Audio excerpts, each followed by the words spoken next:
Good morning on this Sunday as we welcome the coming of the light that has passed the winter darkness. We are so glad you have joined us today. I'm Martha Sinkula, your service leader. Welcome to the Umpqua Unitarian Universalist Congregation. And as we continue to meet through recorded services, I know how many of us are missing the beloved community of in-person services. Me too. It's important to make every effort to stay connected with one another during this physical separation. Please call and check with others of our congregation and let people know that you're thinking of them. Our speaker today is Michael Wheeler, our director of music, who will be available for our after-sermon Zoom discussion. Every Sunday, check-in begins at 11:15 with conversation beginning at 11:30. To participate in our after-service discussions, and if you haven't used Zoom, just Google the Zoom app to download it and follow the easy prompts. And once you've done that and signed up for the free Zoom account, click on that link in your email that Michael Wheeler sends out each week. If you're using YouTube, help others who might find it difficult to do so in order so that many of us as possible can participate in our services. And if you miss the after-service discussions, they are recorded, so just like our services, you can view them anytime on YouTube. Services are generally uploaded on Saturday nights. And since you're using YouTube to view this service, please click on the red subscribe bar or link. This will make it much easier to find us each week, actually anytime. And in addition to services and discussions, we also have meditations and interviews. There's a lot to check out. Now, if you're having trouble hearing our services on YouTube, click on the CC, which means closed captioning, found at the bottom of the screen next to the settings and the full screen controls. The captions will appear so you can read along as you watch. We thank Michael Wheeler and Lucy Swangham for the wonderful job that they do in presenting these services each week.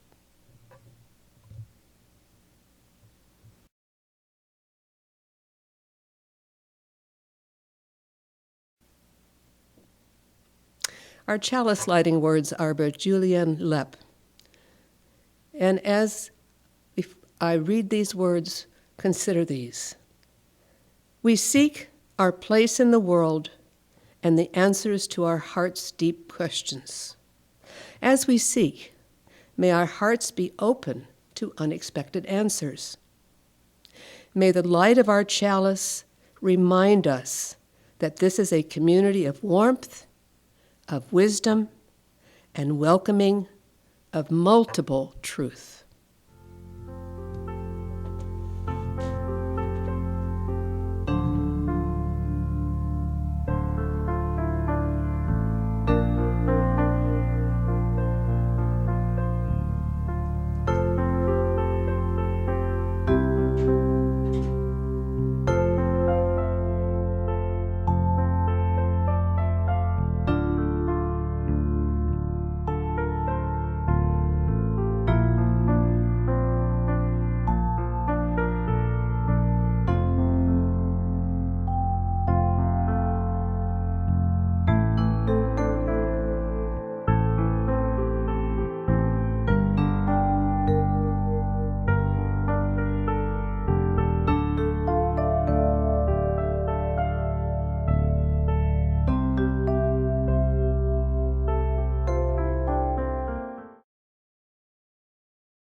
Our opening words this morning are by Brandon Sanderson from The Way of Kings.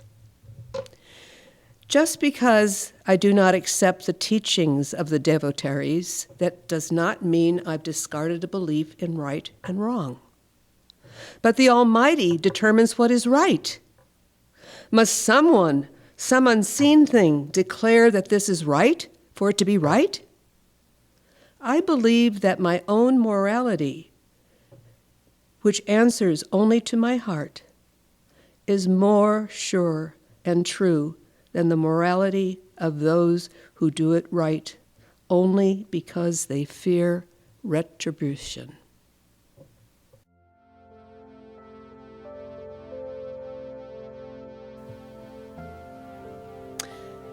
Now is the time in our service for reflection. Find a comfortable position.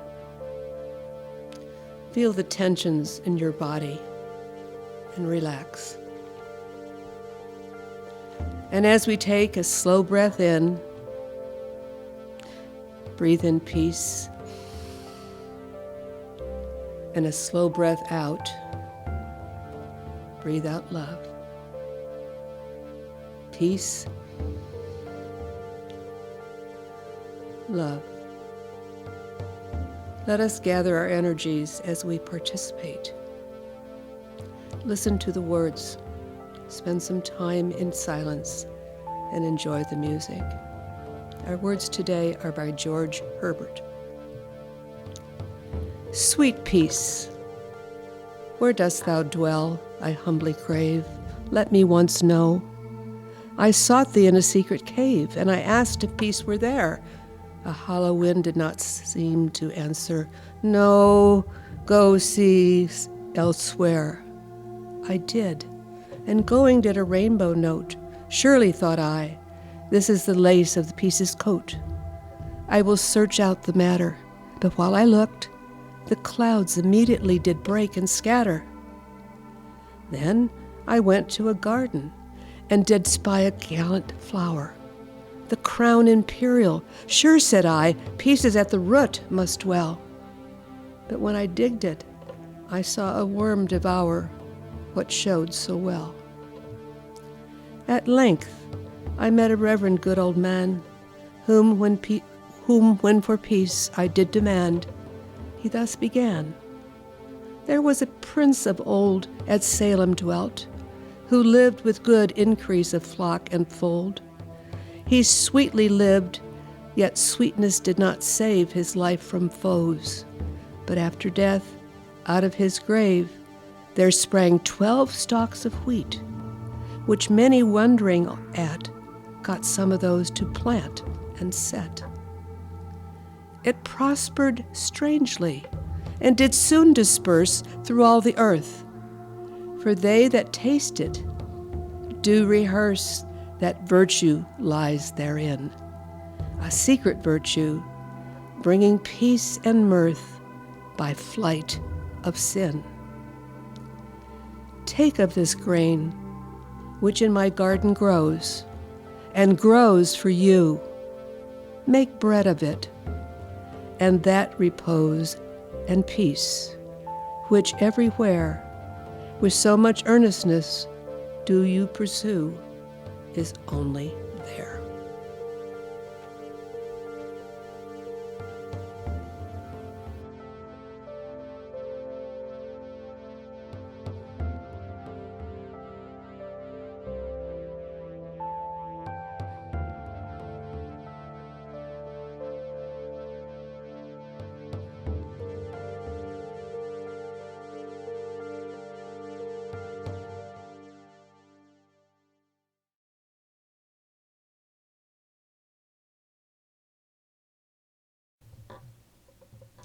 Our speaker today is Michael Wheeler, our Director of Music at UUUC.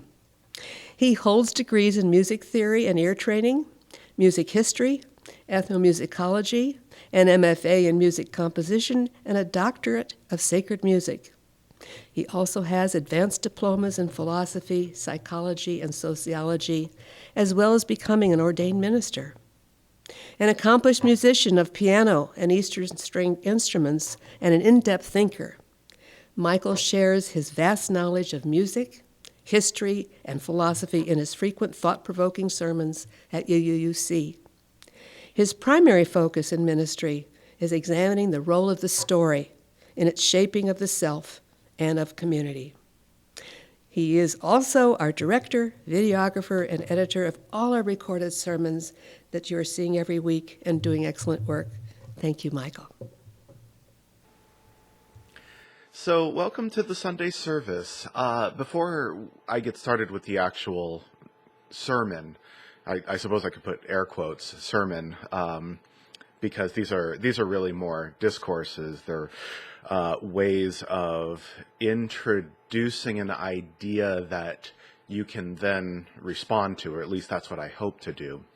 I wanted to talk a little bit about the inspiration for these kinds of talks. Many of you have participated in some of our AEOs where we're trying to engage in discussion, because I believe that discussion is the key to either, well, certainly, obviously, understanding somebody else's point of view, for sure, but more importantly, understanding and articulating your own point of view, because it's in discussion where it moves from something that you inherently believe or conclusions that you've arrived at to actually having to distill it in a way that somebody else can understand. So I started to kind of have these debates and arguments with myself while I was coming to different conclusions and beliefs, mostly regarding politics, but also society and philosophy and religion. And then engaging with other people and thinking, wouldn't it be interesting to put some of our religious frameworks through the same process, right? So that's where I thought, what if we could give a conservative a socially conservative reading of the Seven Principles? So now I wanted to try and take the same approach to do a liberal reading of the Ten Commandments. Now, when I'm talking about liberal versus conservative, there's a lot of definitions that we could get into. But the definition that's quickest and easiest, even if it's a little clumsy, that I'm using is a temporal one. I believe that fundamentally the conservative mindset looks to the past as an example of nobility or an example of greatness. So therefore, the fascist party in Italy during World War II was considered to be a politically left party because it was socialistic. This is a little wonky, and I'm sorry. But our history books remember the fascists as being conservative because they looked back to the Roman Empire as an example of greatness, that the Roman Empire was something they were trying to get back to.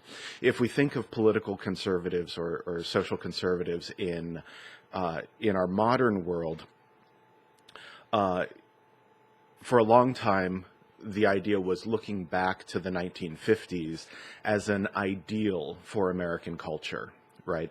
By the same token, liberal seems to mean that we believe in evolution, and we believe that evolution is a good thing, so that we are always evolving towards something better. And so that's why I think sometimes instead of liberal, we will use the word progressive to describe this particular mindset. So the Ten Commandments has typically been the hallmark, or pushing Ten Commandments as a cultural cornerstone has typically been a hallmark of conservative thought, especially if you take the deistic stance that these were actually handed to humanity by God. Right? And of course, if God is the ultimate authority, then who could possibly argue with the Ten Commandments? Therefore, adhering to the Ten Commandments would seem to be the prescription for the most healthy society or the most healthy individual. Now, from a liberal mindset, if we agree that we are progressing, if we're progressing into a better and better state of being as time goes on, then we could look at some of the modern mindsets that especially Western culture has come to, namely that of atheism. So if you reject God and the first three commandments are are everything to do with the supreme being, then it's very easy to reject the rest, or to say, well, sure, the rest of the Ten Commandments are fine, but they're kind of things that we inherently know. So therefore, we don't need a plaque or two rock plates to tell us how to be good people. And I think that that's a valid viewpoint, and hopefully something that we can discuss. What I would like to posit is a different view on the notion of God, right? And so my whole sermon is going to rest on you being able to accept a new definition of God. And if you can't, and certainly I'm sure many of you have heard this before, but if you can't, then let's discuss it in our post-service discussion and see what you think. So here's my idea, is that God can be a synonym for whatever our highest aim is. Whatever our highest aim is. And that, in a noble sense, ought to mean things like wisdom and truth and charitability and forgiveness, gratitude, right? These are all aspects of living a life for God in this structure that I'm trying to present to you, which you are fully free to reject if you want to. So with that in mind, let's dive in. Let's get going with this. The first commandment, the first three commandments, I think we could largely group into one, but let's go through them more or less one by one. I am the Lord thy God, thou shalt have no other gods before me. Well, think about this. If our highest aim is wisdom, nobility, charity, compassion, then what could you put before that? Right? What could you put ahead of that? And we can get into a little bit more detail as we go down the 10. But what about drug use? What about the seeking of pleasure? What about sex? What about greed? What about accumulating money and accumulating power? These are all gods that humanity is capable of worshiping.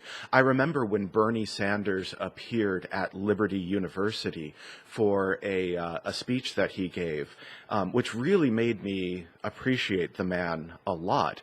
He quoted the Pope by saying, "The cult of the golden calf is alive and well in American culture." Right? And think about that. The golden calf, the idol that the Jews created while Moses went up to the mountain to converse with God. The idol of debauchery and materialism that so disgusted Moses when he came back. Right? So when we put greed or lust ahead of our highest pursuit, then we are indeed, for the sake of this service, having other gods before our highest aim. Thou shalt not make unto thee any graven images. Number 2. I think it was Satguru, an Indian mystic who's very popular on YouTube, who said that only man is so foolish of an animal that he would go out into the wilderness and cut down a tree, then carve that tree into an idol, and then bow before that idol. Which I found to be a very funny and insightful way to describe some of the more ritualistic practices. Even though I am a believer in ritual, some of the more ritualistic practices of religion. But again, it relates to number 1, right? So what is an example of a graven image of a god that you put before your highest aim? I think of something like pornographic addiction, which is something that especially afflicts young men. But it also afflicts women as well, and it's just that the consumption of pornography by women is literary, right? Whereas with men, it's visual. Number 3, thou shalt not take the name of the Lord thy God in vain. So again, this seems to be like a restatement of how important it is to have an aspiration, to have something that is greater than yourself, whether it be a literal God or the way that we're using God for the sake of this discussion. Interestingly enough, this gives me a chance to do something historic here, or to maybe teach something historic, is that the tradition of calling gods by their names comes from a time where it was believed that you could take control of a god by invoking their name. So therefore, the idea of God being the ultimate most high, it would be rather presumptuous of you to think that you could control that God. Another way to look at it, though, is that taking the name of God in vain is you could justify terrible actions by saying that this is the will of God, right? God commands me to do this thing that is terrible, and so therefore I am not responsible for it. And think about the atrocities in history that have been committed in the name of God, and how if there were like a personal loving God, what that would be like for that being. What emotions would that being experience while watching their name be used to justify atrocities. Number 4 is remember the Sabbath day and to keep it holy. Believe it or not, it was actually in the Communist Party newspaper, the People's Weekly World. They had it was their May, the first May edition, and of course, May 1st being May Day, which is the International Workers' Labor Day. They gave a timeline and a history of labor movements. And so the 4th, keeping the Sabbath holy, was described, actually referenced by the Communist Party as the world's first labor contract, right? It was the first check on the power of the employer, or in that case, the enslaver, to be able to give some degree of dignity and humanity to the subjects, in this case, the enslaved Jews. Number 5, honor thy father and thy mother. And from a modern perspective, from a modern liberal perspective, this could be very contrary to some of the experience, and I don't mean to laugh, but it's very contrary to the experiences of some individuals. I used to teach at an alternative high school. I can tell you that some of the children who attended, the treatment by their parents, or parent more commonly, was absolutely atrocious, right? And from that standpoint, how in the world do these people, the parents who are mistreating their children, deserve honor? Of course, if you look back in your memory and you have good examples of parents, this one is an easy one. It almost comes too naturally when you think about it. But what if we can expand this? What if we can expand this into a greater understanding that we can honor our ideological parents, not just our earthly parents? If we honor our mothers and our fathers ideologically, then we honor the great teachers of the past. And by doing that, we can seek to imbibe some of the wisdom that came before us. For me, I think of like Marcus Aurelius or Epictetus or Boethius, the great thinkers that I deeply admire. In modern society, we have sought to honor maybe some of the great civil rights figures. So for instance, we could certainly say that Dr. Martin Luther King and I get to wrap up January, which contained his birthday. Dr. Martin Luther King as being very much a modern father of the United States, we have a monument for him. Think about the biopics that Hollywood makes every so often, honoring. Well, there's one coming out with Billie Holiday, as being an independent, strong Black woman in a time where it was not always easy for her to be that individual. So, from that standpoint, I think that there are many of our forebearers, and we might say parents, that we could honor. Number 6, thou shalt not kill. This is one of those that seems rather straightforward. And there might be some deeper meanings that you could think of, which we should definitely talk about.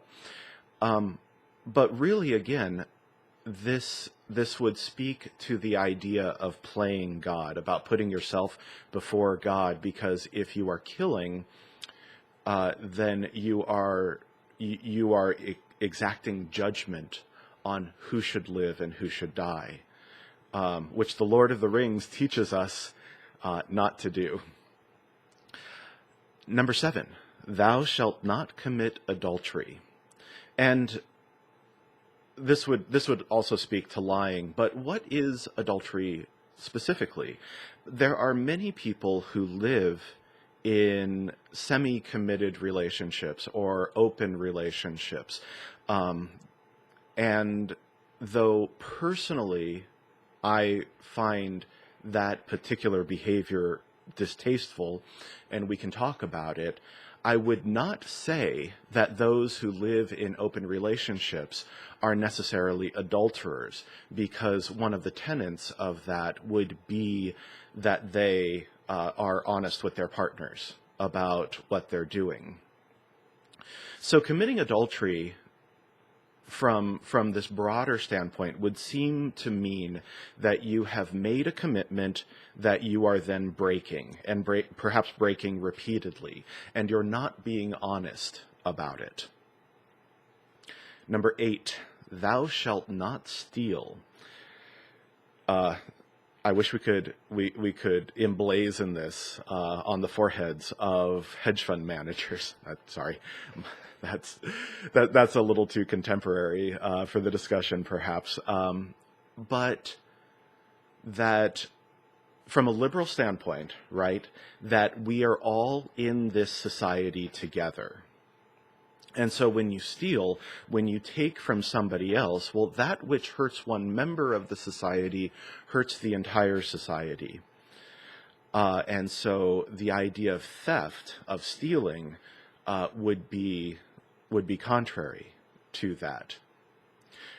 Now, of course, we could get into some individual instances where was it right for Valjean to steal a loaf of bread, which he then suffers for throughout the entire book of Les Miserables. Or musical, because I'm kind of a musical nerd, where how did it hurt? How did it hurt the shopkeeper versus how did it help Jean Valjean? That's an interesting philosophical concept. But I think most of the theft that happens is theft from people who can't afford it. Number 9, thou shalt not bear false witness against thy neighbor. So this is a very specific way of lying. And with our criminal and judicial system, the way that we have it, we have set up an idea really posited by Plato that it is better for 10 guilty men or 100 guilty men to go free than one should suffer for a crime they did not commit. This has had some challenges lately because you have those modern thinkers saying, well, it is actually okay that we should punish all men for the sins of patriarchy, right, to some degree, because all men contribute to some degree to the rule of patriarchy. So there was a very popular tweet that went out that said, "I don't care if some innocent men have their lives ruined during the Me Too movement, just so long as we're able to topple patriarchy along the way."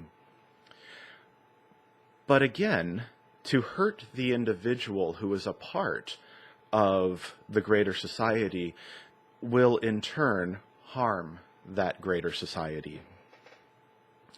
Finally, number 10, thou shalt not covet thy neighbor's goods. And this one would seem from a liberal standpoint, something that we could throw away, because coveting, to be jealous, to desire that which is not yours, would seem to be something of a thought crime. And I don't know about you, but I am very uncomfortable with the idea of thought crime, right? Meaning that you could think something, and just the very act of thinking something, of something coming into your mind, would in and of itself be immoral. So what does this speak to from a liberal mindset? And I think more than anything what this speaks to is something of intellectual rigor and self-discipline, that if we are to progress, we can indeed better not only our species or our society, but we can progress and better ourselves. So by imploring mental discipline, we then become better members of society. More than anything, what I would want to get across is the value of sacred text, even if it can't be believed literally. And you may believe it literally. You may believe that these actually do come down from God to man in a direct message as a recipe for correct life. And I think that's beautiful. I think that's absolutely fantastic. But one of the tenets of my modern theology is a notion that that which applies in every generation is by nature sacred and divine, right? So stated another way, if somebody in the 12th century could read the Bible and find stories and proverbs and parables that apply to them in the 12th century, and somebody in the 21st century can do the same, then by definition, that would be divinely inspired, because we have a real example of why it's called the living word. So, as always, thank you for the time. I look forward very much to hearing what we can talk about in conversation. Have a beautiful day. Thank you.